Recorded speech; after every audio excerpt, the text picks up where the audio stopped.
Hello sword friends, this is going to be a quick video about a blade that was constructed under the supervision of Francis Bod while he was visiting a forge in China. Now, I'm going to go over some of the details in the blade, tell you about why it's a cool custom project. I can tell you that it feels great in the hand from a practitioner standpoint. Here are some specifications: 11¼ inch handle, 28¼ inch blade without Habaki, which will add approximately another inch. It's also 2 pounds 9 ounces, which makes it not necessarily light or particularly heavy, but it does feel very splendid in the hand.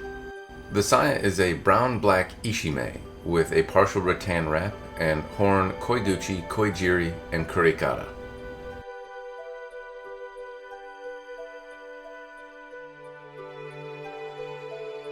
The horn pieces are well shaped. You can see that the koijiri is rounded at the tip and the transitions are small. The brown-black ishime portion of the saya is actually not too abrasive on the hands, even though it is a sandpaper-like texture. It doesn't show fingerprints very easily either, and I find the color scheme pretty good here. It has a nice deep color scheme to it. The rattan wrap portions on the blade are impeccably well done. I like that you can see a lot of the original color and texture and imperfections in the rattan, but the surface is actually flat. I also like the transitions between different surfaces. You can see the buffalo horn kurikata here with the shitodome in it.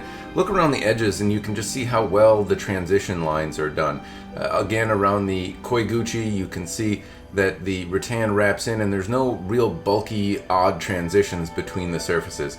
The koiguchi as well, you can see that it's done as you would expect in a custom sword, and by that I mean exceedingly well. The tsuba is a simple, round, antique, plain tsuba. There's not really a whole lot to say other than it is an antique tsuba that is signed, so that gives it some degree of value and character.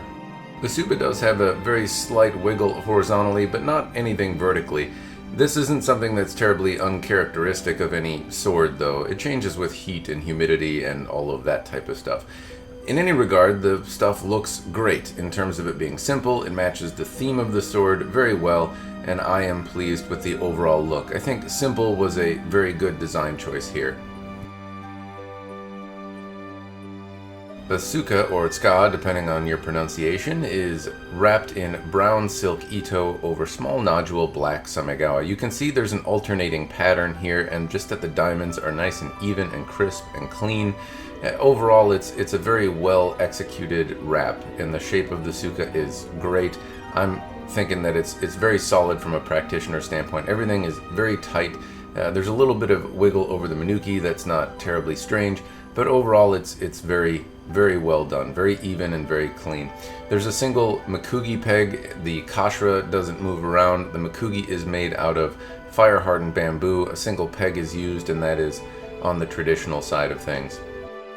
The Fuchi Kashira are made by Patrick Hastings and have a scratch patina or pattern on them. I'm not exactly sure what you would call it, but the color matches the overall theme of the blade very well, and the Fuchi Kashira aren't abrasive or anything. They're very well done, and they are as well custom sword fittings. The Habaki is a custom Habaki made specifically for this blade from copper along with the seppa. It has been rokushoed in terms of a patina to give it a nice orange deep color. The blade itself is in what you would call a cutting polish, or maybe a little bit more refined smith's polish. It's not rough, and it's not going to prevent you from cutting, but at the same time it doesn't really show the artistic qualities of the blade. That could be brought out definitely by somebody that has the skill to polish it, or a professional polisher if you choose to use one. The main point is that the blade has a nice bold hata and a very pleasing hamon, but they are obscured under the very basic polish that this blade has. If you intend to cut with it though, doesn't really make a big difference. Keep in mind that there are some minor oxidation spots on the blade, but nothing overly profound. It's going to come out very nice when it's finally polished. The main point I would say about this blade though is that it was constructed under the supervision of Francis Bod. If you're not familiar with his work, he studied under the same teacher as Michael Bell, if that rings any bells, pun intended.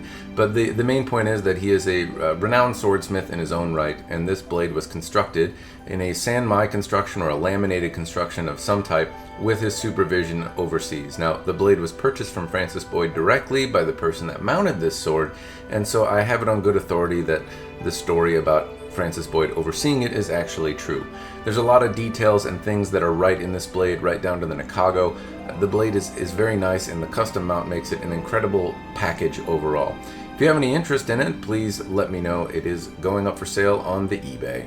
Cheers, and thanks for watching.